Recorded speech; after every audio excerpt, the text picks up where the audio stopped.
Hello everyone, this is KK Alexander from 646studios.com and 646studios.500pics.com. Today I want to talk to you guys about night photography and nightclub photography, and party or event photography.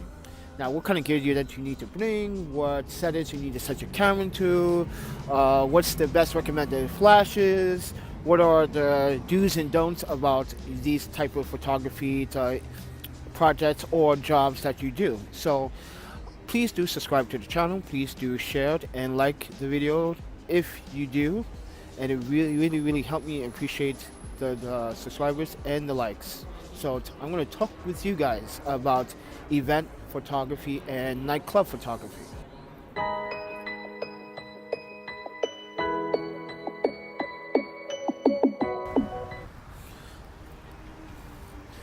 So I want to talk with you, the photographer and the amateur photographer out there.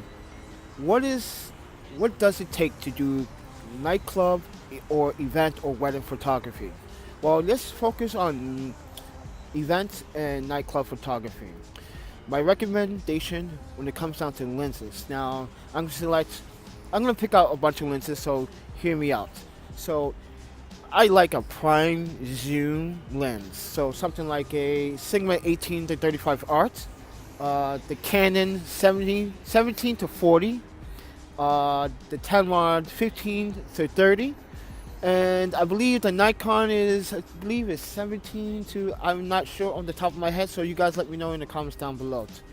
But what lens other than that you need to bring? Well, you can bring a focal length of a 35 fixed lens, which is pretty good. So if you want to get some really nice tight shots with just single individuals, you can bring a 35. I really don't recommend a 50, so keep that in mind. So since we are done with those topics of the lenses, my next one is, why should you bring a lens hood for your lenses?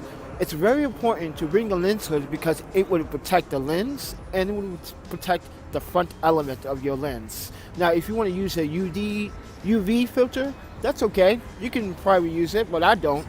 But it definitely will protect that element because you're going to be in an environment where there's going to be a lot of people and you're going to may bump into some people. So always use the lens hood to protect your product and your camera. And so if you are getting paid to do the nightclub photography, that is your product, so you want to protect your camera at all costs. So take precaution, be safe.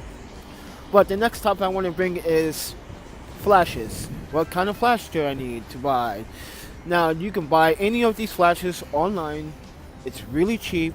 Now, you can buy them single individually, but I'm going to recommend Yungle or the Gold Dogs in these two categories. Now, you can buy them separately or you can buy them in a kit.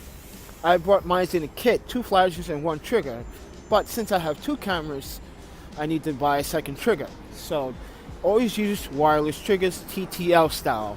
The reason why you want to use TTL style is because you want to be flexible with your lighting. And when you are bringing that flash with you, make sure that you bring a flash bender or a diffuser. Now, you can buy one from Gary Fong with the strap, so it secures the soft dome on top of the flash.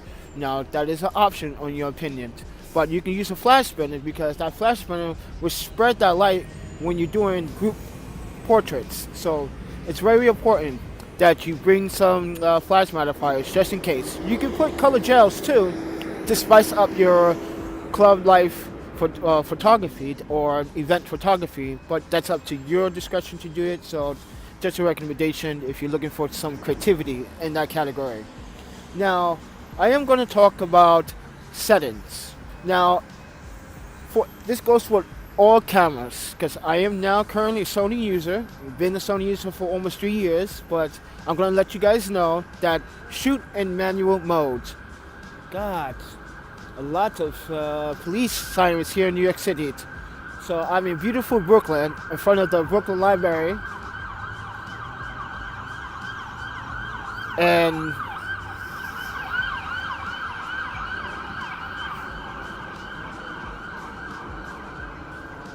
and I'm at Grand Army Plaza here, which is a beautiful area here in Brooklyn, New York City.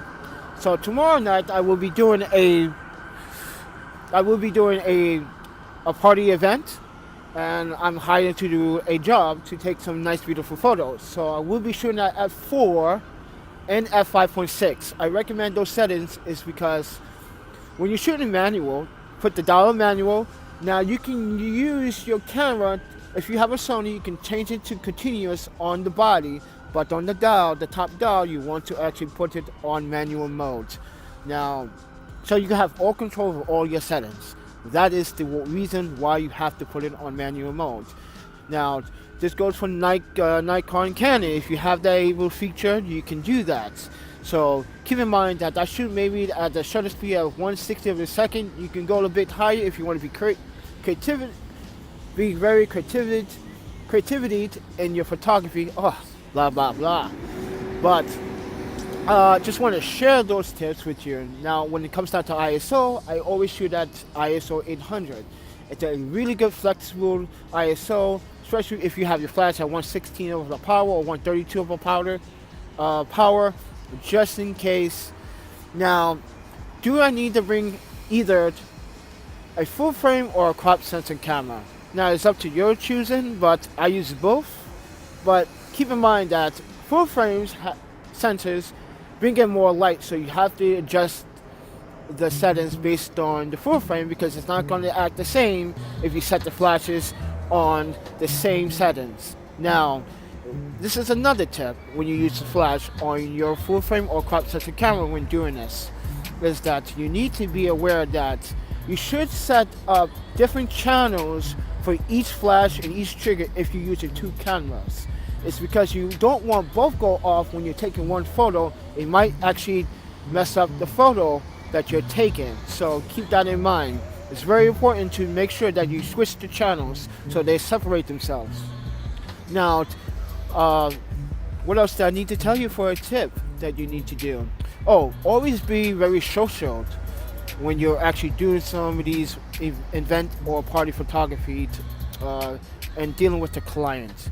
It's because you want to engage with the people. You want to be friendly. You want to know that your presence is here.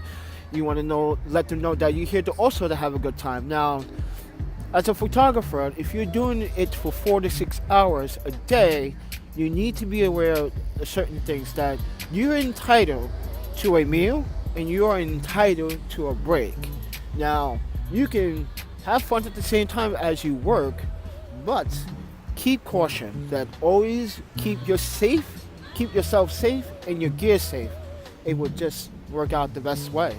And I always have done that for the last year and a half. It has always have worked out. So I made some mistakes along the way. This is how I'm learning. I want to share those mistakes and share my experience with you. Now,